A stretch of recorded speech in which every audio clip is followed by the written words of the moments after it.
Oh my God, we're back. That's I can't. What's the tone I want? Okay, we're back. I feel like my voice is cracking every single time I say that. We're back. Season 3. I'm so excited. Babette, are you on the freeway right now? Let's see. Let's swap. Let's try that. Okay, great. It's hard. The pressure's on.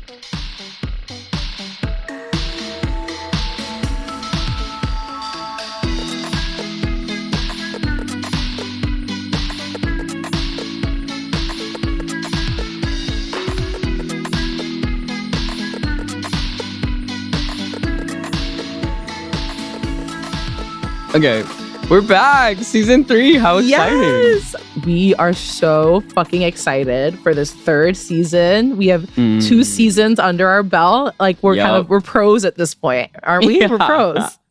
I feel like, my whole concept of thinking about this show has changed. I like think about it passively now. So I know we've been coming up with different things, new corners of the world that we want to dive into. That we want to explore.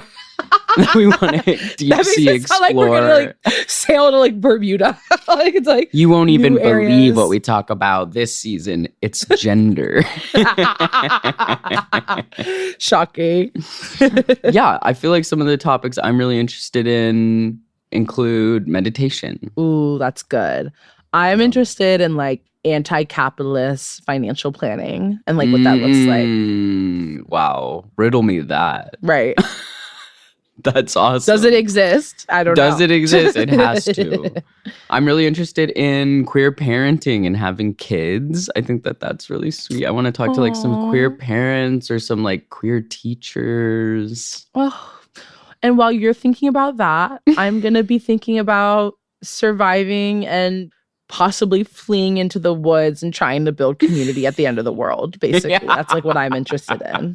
That's great. Yeah. That too. I'll need that as well. I'm like, what a crazy time to be having a kid. For those of you listening, Allie is like trying to gloss over this and be chill about it, but Allie's like fully fucking having a baby, which is crazy. Very, very exciting. And amazing. And every time you bring it up, I like start tearing up a little bit. Like I need like a content warning for whenever you bring up your future child, because I'm just like, I like get a little misty eyed. So I mean, same. It's like so selfish to have this podcast because I could just like plug in exactly what I'm thinking about and be like, oh great, let's reach out to like a bunch of people who might want to talk about this. But totally. Yeah, so I'm like really excited to talk to some people who have gone off of tea, carried a baby, gave birth themselves. That's not what I'm up to right now, but I am interested in maybe doing that in the future. I think that there's just so much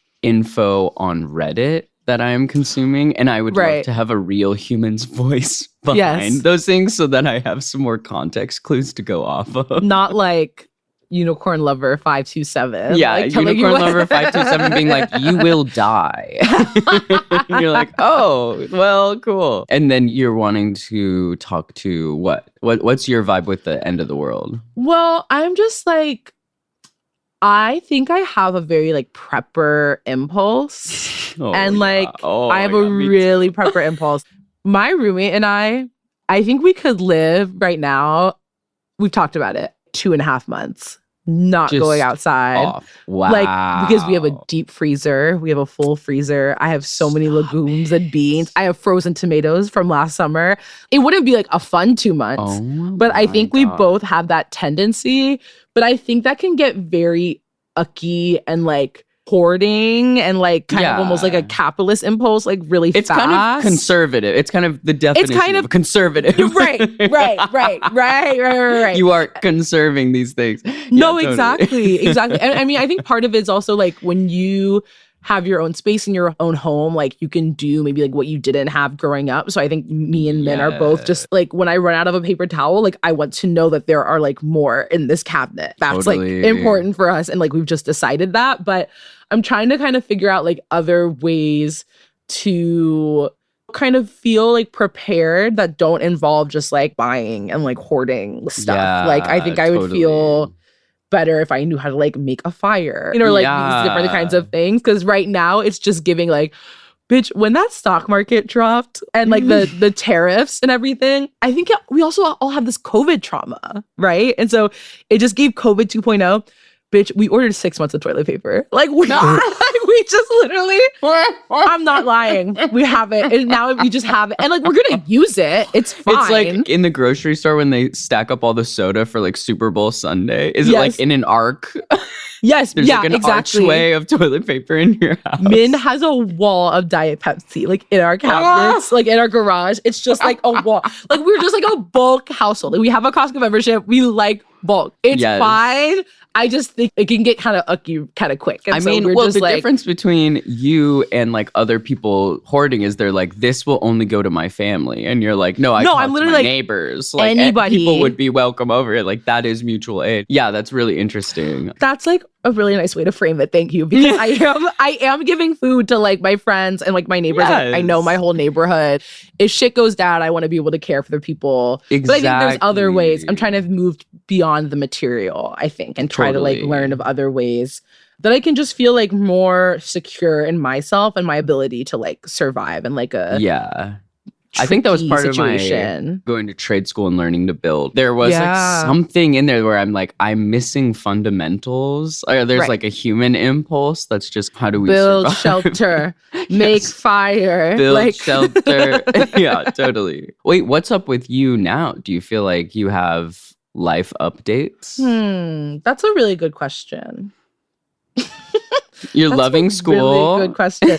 Well, you can't imagine leaving. I can't imagine leaving Yale. I mean, okay, an update. I got like a fellowship for school, which is like exciting, which means I am done teaching. Like I don't owe Yale anything else. And so I can actually go wherever I want for like the next year or next 2 years, which is really nice. That's probably the biggest life update. So I feel like that's so cool. Congrats. Wait, I didn't know that. Yeah, I'm really fucking happy about it. And it's cool. Wow. It's like the fellowship is to make a sonic component with my dissertation because I just don't really care about like writing all that much. Like, I don't want to write a book. I don't want to write a fucking book, but I do want a radio kind of accompaniment to like my dissertation. So like that's what the fellowship's for.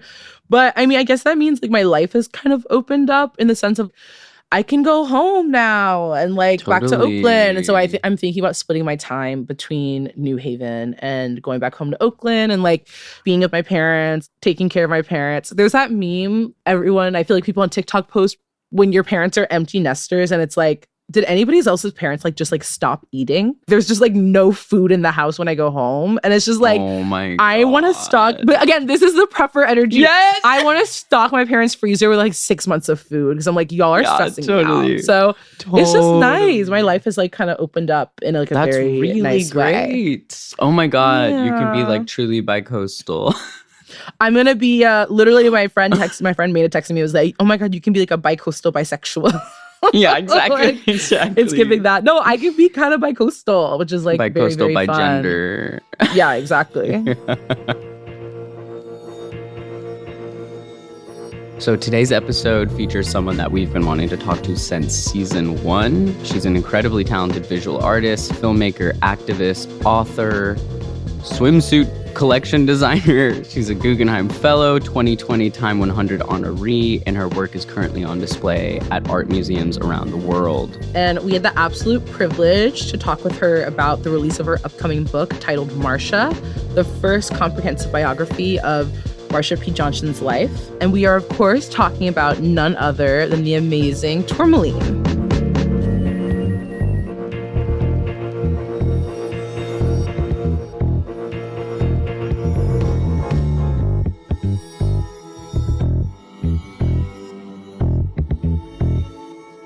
My name is Tourmaline, and I am the author of Marsha, The Joy and Defiance of Marsha P. Johnson. Amazing. Okay, so this is a question that we ask every guest on our show. Can you tell us a bit about your personal journey coming to embody your current gender identity? Yeah, that's a really powerful question. So my current gender identity personal journey is, it just happens over time. I think with so many of the journeys that I'm on, it's like a durational performance. So I'm also an artist and I do, performance and filmmaking. And so the durational performance is one that extends over, it can be a year or a set of years or a prolonged period of time. And so for me, it's just been about getting more and more comfortable with myself. And that also has been through the period of doing the audiobook for Marsha. So I'm in the studio and hearing my voice read the words of a book that I wrote. And I think for me, like my voice has been something like historically that gets my goat, or I have a little dysphoria around it, that kind of thing. But the process of reading it was actually super healing because I'm just in the studio and hearing it and sitting with it for hours at end. It takes like 4 hours to read like a couple of chapters. And so I think it's just been an ongoing journey, and one that is ultimately leading to an upward spiral where I'm starting to get to a similar page in terms of how I feel consciously about myself versus how, in a kind of spiritual way, how God or the universe or my inner being or spirit feels about me. And anytime I know that I'm in a disagreement with that kind of broader perspective. Whoa. I don't want to be because it doesn't feel good. So I try to like just turn towards that. That doesn't mean, just like with the audiobook, there aren't moments where my goat's being got or, like I'm like, oh. But those moments are wonderful too, because that's what, for me, healing is about. Wow. I didn't even think about being a trans person and being like, I'm going to write this really beautiful book about a hero. And then they're like, yeah, and now you're going to record audio for hours on end and listen to your own have to listen to your voice. That's what it is. Right. Yeah. Wow. Expert mode unlocked. Yeah, exactly. You referenced spirit or the universe. Do you have any religious or spiritual practices at all? Definitely. So I grew up Catholic. Well, I first started in a non-denominational Black nationalist church and going with my family to that, and then pivoted to like a gay Catholic church. And that was really interesting because that's where I started to do like theater and performance. And there was like a little local community theater that was attached to the church. And this dear friend, David Farwell, who was the theater queen, brought me and my family into these performances, and it would be just a way to shine. I'm a Cancer, but I'm right on the cusp. So it's like sometimes it's a little bit of a Leo. July 20th. Oh, mine's June 25th. Oh my God. Okay. Cancer. I'm a Gemini Cancer. I love that. So yeah, all that to say is one of the surprising parts of writing Marsha has been just like learning more and more about her intimate relationship with God that also reflects my belief system. Wow. I didn't know that she was super religious in that kind of way. Like, how would you describe her relationship with God? Yeah, so it was abundant. So she was able to really often tune to God and everything, that broader perspective, that bigger part of her. And then she had practices. So she would go to church a lot. She would light candles. When she was part of STAR, Street Transvestite Action Revolutionary, spirituality was a really big part of the household. So they were making prayers to St. Lucy and St. Barbara. Marsha would go to the Botanica and get her resources for seances for people who wanted to stop using heroin. And prayer work was a big part of her care work. Wow, that's so cool. Yeah. How about y'all? Do y'all have a spiritual practice or?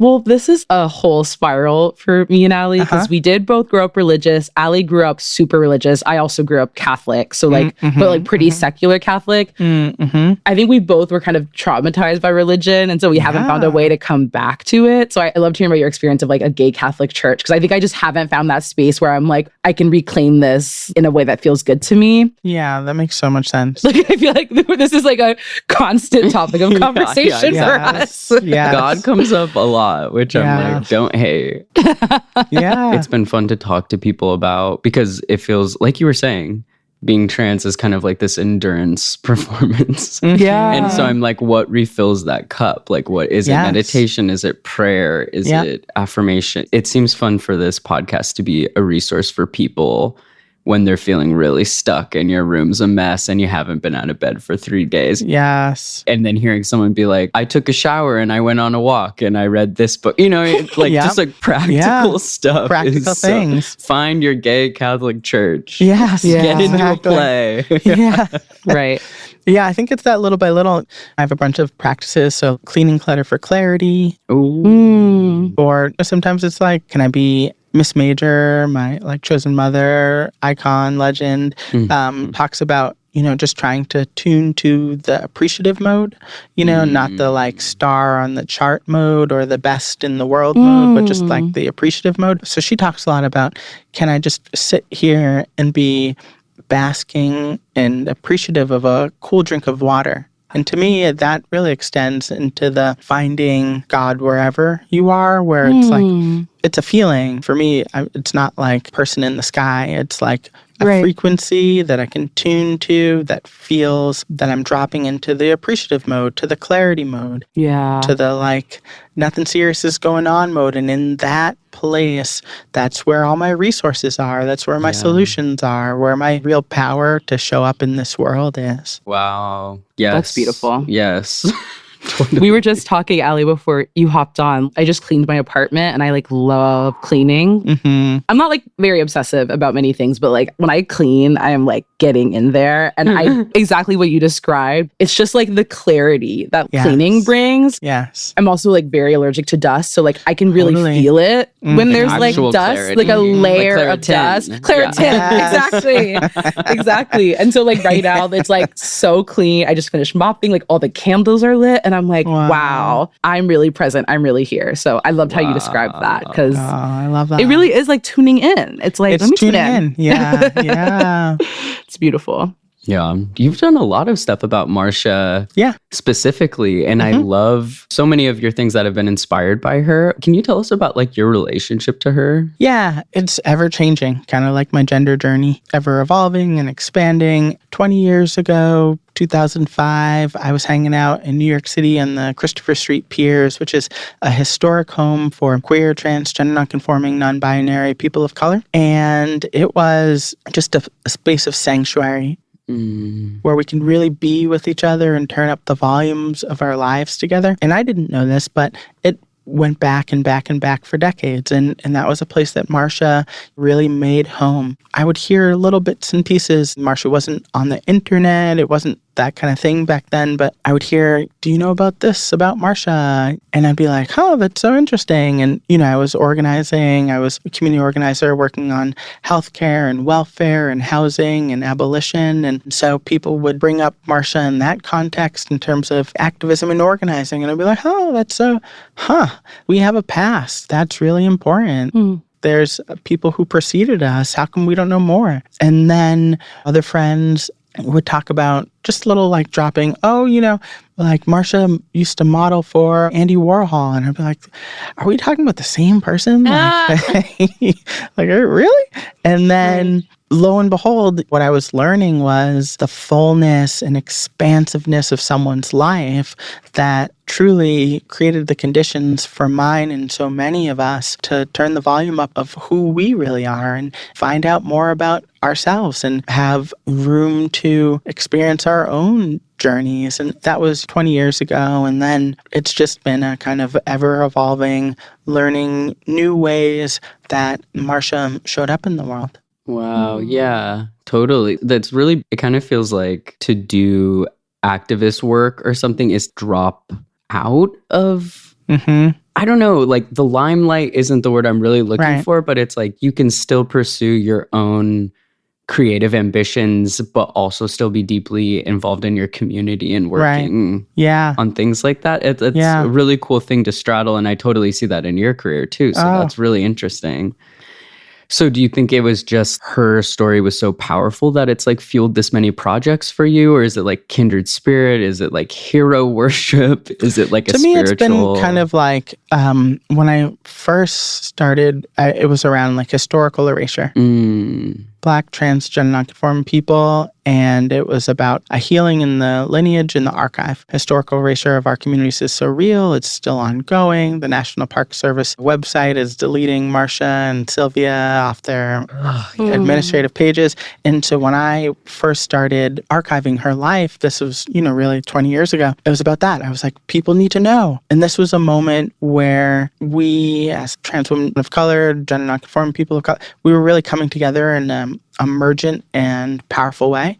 This was still the early 2000s. And I wanted people to understand that there was a past and we can learn from it in that organizing activist context. That's really what it was from. And then took on a bit of a part of a spiritual component where it was having like a spiritual relationship with Marsha. And so I wrote Marsha, The Joy and Defiance of Marsha P. Johnson. And I also wrote a children's book, One Day in June. And that's really about the frequency of Marsha, feeling that at Reese Beach, which is a queer beach in New York City, or at a rally, or just wearing a look that maybe you feel a little shy about, but then you're just going to go for it, or when you're with friends and you're on the dance floor. And so to me, it was about locating and finding the pleasure of that frequency of Marsha. Wow, cool.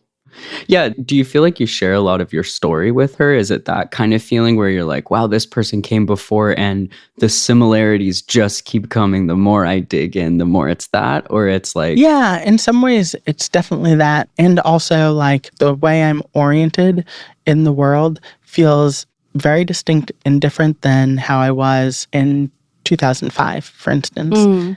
And so the orientation around Marsha's life feels different, like the questions I'm having around spirituality and performance and connection and the immaterial life versus early on it was about the Christopher Street Piers and historical erasure and community organizing. And yet all of that life that I lived over here allowed for me to get to these other kind of questions that feel really pressing and important as well. Mm-hmm. I also kind of think about preserving Black women's history, like in my own creative practice. And it just kind of gets me thinking of it's so complicated to memorialize a life. Because like you're saying, you can essentially spend a whole lifetime trying to memorialize somebody's life, right? Because of all the richness that is there. So yeah, I'm wondering if you could just like tell us about Marsha, your upcoming book, and how you approached that task. How did you approach biography in that way? Well, I think a lot of us are like, we could focus on so many different things and really go deep with them, right?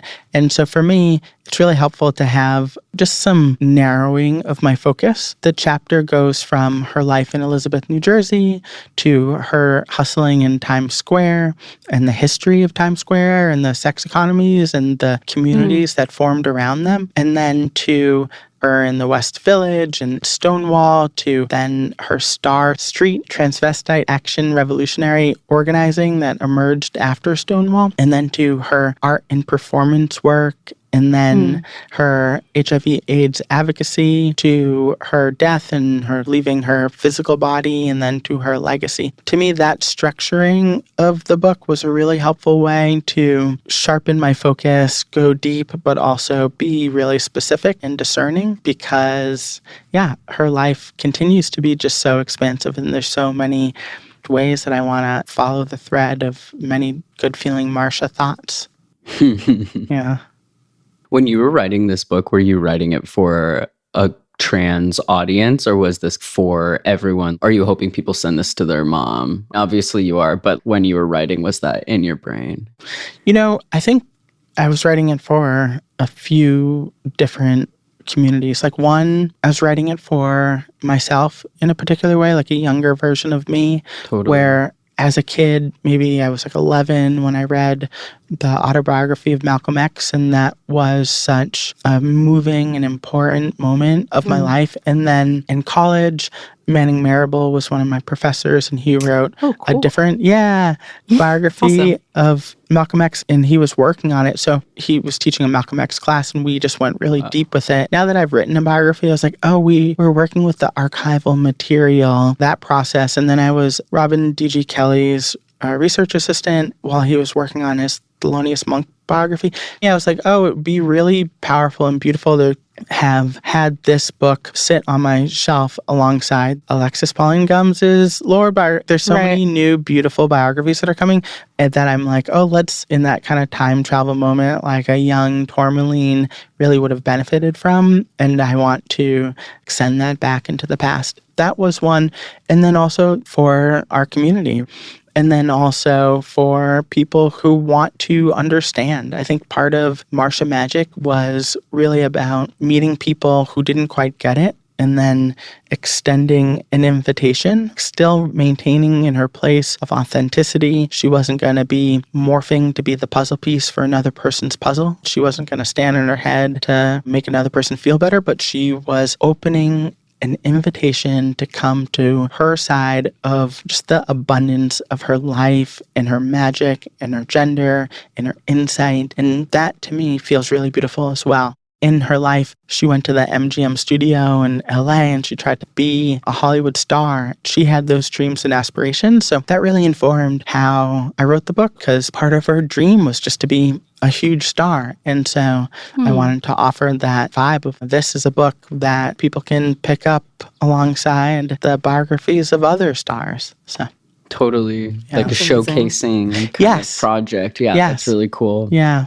Speaking of stars, like as in kind of like the galaxy, like type of stars, your work, Summer Azure, is also inspired by Marsha and is currently on display at the Met. And for those listening, it's the self-portrait of you floating in the air amidst the clouds with like a space helmet on and this gorgeous white futuristic number. And you've said that Marsha was a space-age child. Yeah. I'm wondering if you could elaborate on that and maybe talk about how did this affect her vision as a revolutionary, you know, calling her organization like STAR, for example. Marsha talked a lot about being captivated by space. And so in this film, Saint Marsha, it's not very widely distributed, but it's in the Marsha archive. She talks about being a space-aged child, her mother calling her Martian, and she talked a lot about wanting to get on a rocket ship and go to Virgo or go to Venus, and she had a sense of expansiveness. And to me, what was really clear was it spoke to her levels as an innovator. And she was launching these big, innovative dreams at the same time that NASA was flying people to the moon. Yeah. And so there was this kind of moment where she was inspired to dream big based off of other people's big dreams. And her big dreams, her innovation today seem like, oh, just the next logical step. But back then, they didn't exist. Like there was no house, like Star House, that was showing up and showing out for young, trans, gender nonconforming people in New York City who were homeless, who were hustling, selling sex on the street. That just didn't exist. It literally did not exist, especially not one that was doing political education, that was showing up alongside the Young Lords and the Black Panther Party. And today it's like, oh, they were providing housing. Like that's such an interesting, great thing. But back then, the number of people, young people who were being kicked out of their homes at the time and continues today, but at the time was just so intense. Like Sylvia Rivera started hustling in Times Square at 11 years old and met Marsha at 13. Yeah. This was something that was such a clear need. Part of the reason why the Stonewall Uprising popped off was because young people were hanging out in Sheridan Square across the street and really helped contribute to that really big uprising moment. It just is so clear the levels of cultural and political innovation that Marsha was working with to bring her community beyond where it had ever been before. She used to dream in the hotels, these hourly hotels in New York City, which she would call hot spring hotels, because whether it was like spring, winter, summer, or fall, you couldn't open the window and the temperature inside was just like boiling. And so Sylvia and Marsha and other friends, you know, ahead of Stonewall, before Stonewall, they were all hanging out in Times Square, and whenever they could hustle a little bit of money, they would rent these hotel rooms, and they would just dream about when things would be different for themselves as a community. They would dream about when could we go outside and feel safe and comfortable in our truth. part of that cultural innovation, that political innovation, that NASA-level innovation of Marsha was, first it started off as a seed, as a dream, as something that seemed truly impossible, and yet she believed in it so firmly that she invited other people to that dream as well. And then she started to line up and realize, oh, well, it's happening now, and it's happening now, and it's gathering momentum now. And now it seems just like the next logical step. And all of a sudden, she's really transforming the conditions around her. And that really spoke to her space dreams. It wasn't about colonizing another planet the way that it's happening right now. It was about ushering in an Earth, a body, like a celestial body that was one that she and her community truly deserved. Totally. Oh, that's amazing. I feel like the kind of historical contextualizing you're doing is so important. And I love how you described her as an innovator, because I feel like when people talk about queer movements in the US, I think it's because there's usually an association of like queerness with whiteness. But I TA'd a class, like multidimensional queer histories with Roderick Ferguson last semester. That whole class is just about how important it is to actually see like the civil rights movement and the Black Power movement and like the queer movement as like deeply intertwined. Yes. Because when we understand that the queer movement didn't just emerge out of thin air, but instead, like, they were borrowing these tactics. That's exactly right. And applying them, using their bodies on the line and showing up. Exactly. Showing up, exactly. Yes. But what you said is so important is it's the innovation part. Maybe she took these ideas from, like, MLK and from the Black Panther Party and, like, Huey Newton, but the housing, like, that's what was taking it further. And I feel like, yeah, I loved how you described that. The way that she was taking it further, even the way that she was doing that was different in the sense that a lot of the Afrofuturism is what we would call it now, but like a lot of that stuff was very male-centered, and it was about going and colonizing another planet. Yes. I love Sun Ra. I love Parliament Funkadelic, right? It's a different, so it's almost also like, what is like a Black feminist kind of like, and like a Black trans space. Exactly. Yeah. And so everything she did, it's like, yes, she like emerged from a specific context, but like everything she did was like a little like different and like innovative in the way that she did it. So yeah, thank you for describing that. No, I love how you described it. It makes me think about how like the Parable series, the ends in space, you know? Yeah. And it just makes me think about like Star ending in space in a similar like kind of profound earthing way. You know, it's like Earth is also in space. Right, exactly. We are literally in space. We're literally already in space. On a planet. We're on a planet. We don't need to like...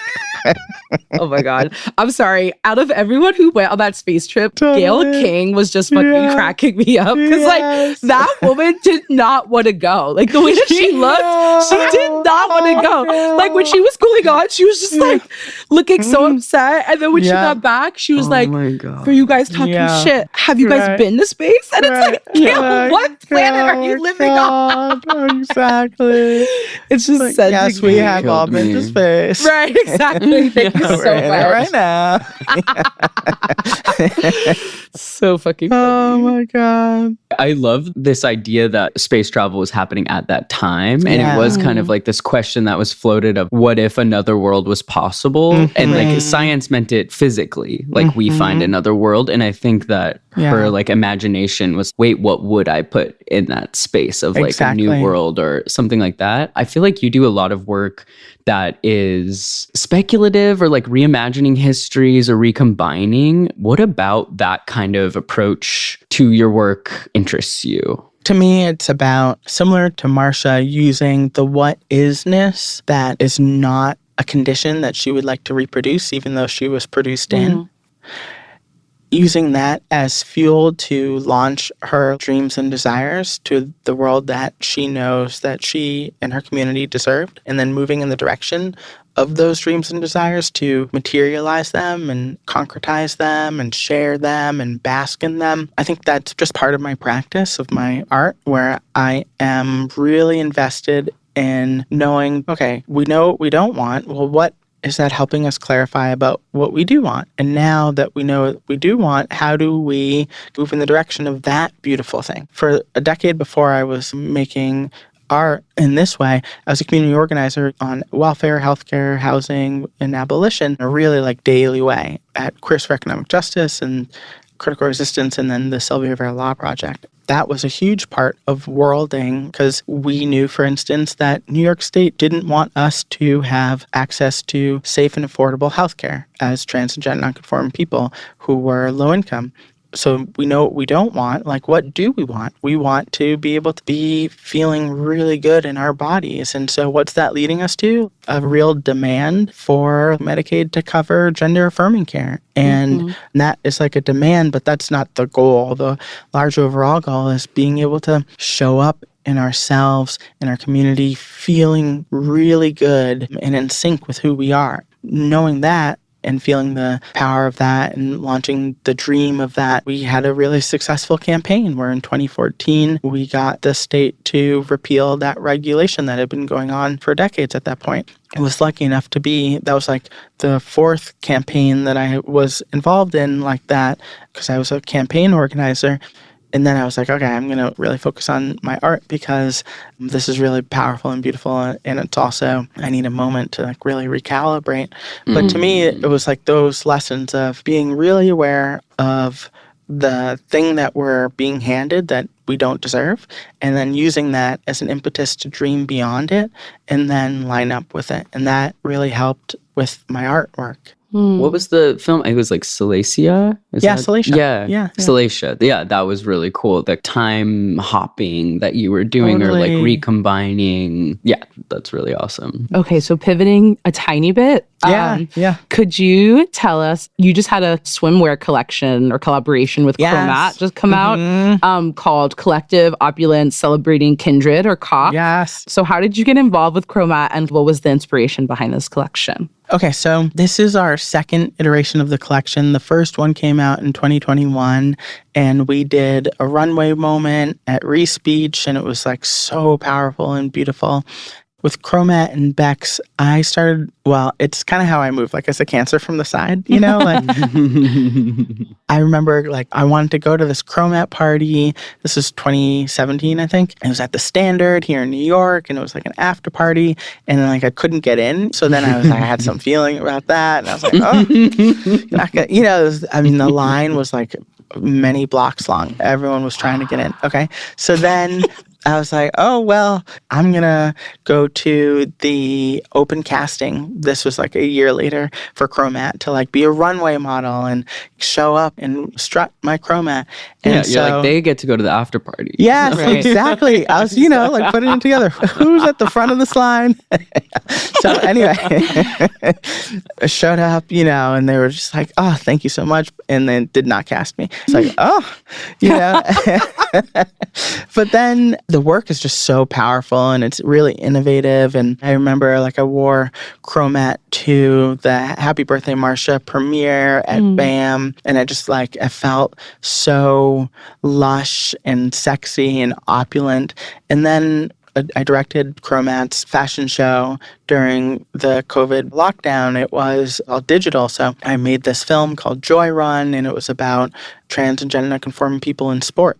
That was really a beautiful moment, and I shot some work. And then I was like, I really think that we should create this capsule collection where we're making pieces for trans girls who don't tuck, non-binary people, trans men who want to pack, like really gender expansive swimwear, because you don't see that. Yeah. At least I wasn't. It was a really beautiful collaboration of dreaming up the pieces that we wanted to see. Similar to being in the studio, reading Marsha, being at the beach in my Chromat and being like, I'm having a feeling. And then, actually, I want to get on the same page as that broader perspective, because that's going to feel really good. And then having that upward spiral. And to me, those are the places, again, of healing, of realignment, of vibe shift that I have just been so blessed to benefit from. So, yeah. It's almost like redefining also like these potential sites. Because I'm like, who hasn't had a weird feeling in a swimsuit, kind of a traumatic, like not exactly traumatic, just like a weird bad feeling. And it's like, oh, what does it mean to have an amazing feeling in a swimsuit? Yes, And I love exactly. that. Yeah. And, you know, it was so powerful, too, because it wasn't until 2020, Andrew Cuomo, New York State, where the masquerading laws, the laws that were used to arrest trans and gender nonconforming people, were taken off the books. So crazy. These laws of transgender nonconforming people, like during Stonewall, could be arrested and put in jail if they were not wearing 3 articles of quote-unquote male clothing or female clothing associated with the gender they were assigned at birth. And those laws continued to stay on the books until Andrew Cuomo, the then governor, took them off because they fell under this kind of masquerading penal code that involved masks, but also gender bending. These laws continued to haunt. That was only 5 years ago. Right. Yeah. And so they really inform the condition of what people can feel comfortable showing up in. Yeah. I thought that was really powerful. And then also, yeah, to your point, so many of us have just had really challenging times in swimsuits. So, yeah, I remember Southerners on New Ground when I was organizing really were speaking about how sites of trauma and oppression were the same exact ones that could launch healing and transformation. And so I think about that a lot. Yeah, totally. awesome.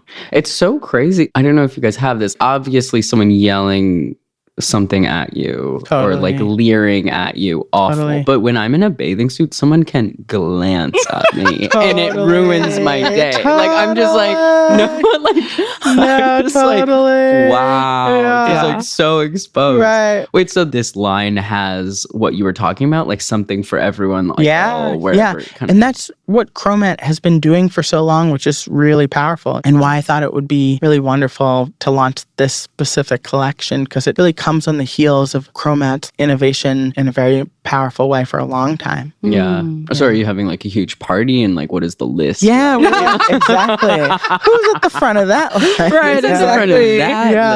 Yeah, exactly. Yeah. That's awesome. Yeah. So when and where can people buy Marsha and One Day in June? Yeah. So both of those come out May 20th. You can get them wherever books are sold. Yeah, I'm going to be so excited for the world to read more about Marsha, more about her life. Yeah, I think it's going to be really beautiful. That's so cool. Are you doing like a book tour or you got some dates? Yeah, so I am doing a book tour. It's going to start on May 20th at the Cambridge Public Library, May 21st at Uncle Bobby's in Philly, May 22nd at the Brooklyn Museum, and then we're going to build out a West Coast. Oh, exciting. That's awesome. That's so exciting. Yeah. Oh my God. My partner's yes. pregnant and I'm going to read Oh the my kids' book to her stomach. Stop. Allie, you know you can't bring up the baby without me like crying. You can't do that. I need a content warning. I I literally was doing research for this episode and was showing her. I was like, oh my God. Because we just read this whole thing, how they literally can hear. Yeah. At this point, like straight up. Wow. Can hear everything. And you're just whispering at the stomach, like, be trans, be trans, be trans. God, I love that. If you're not trans, if you are a cis man, listen, let's get on the same page right now. No. So funny. I love that. So funny. Oh my goodness. Yeah, that'll be so cute.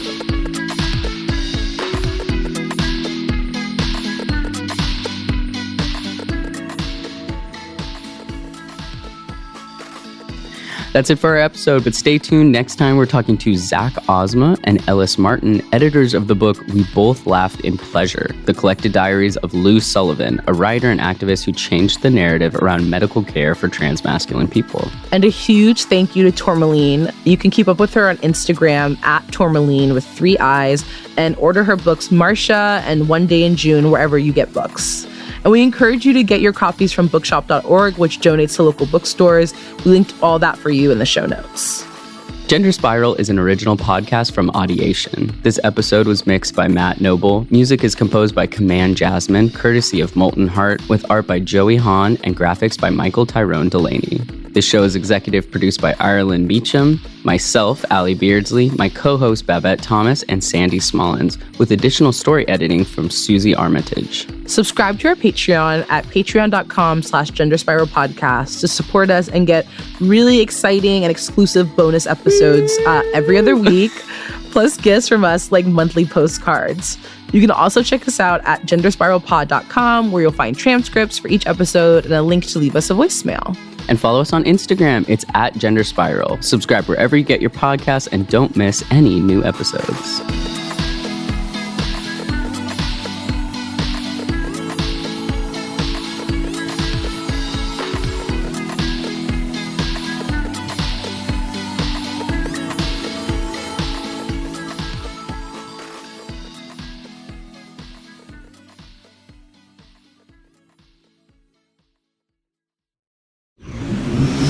Audiation.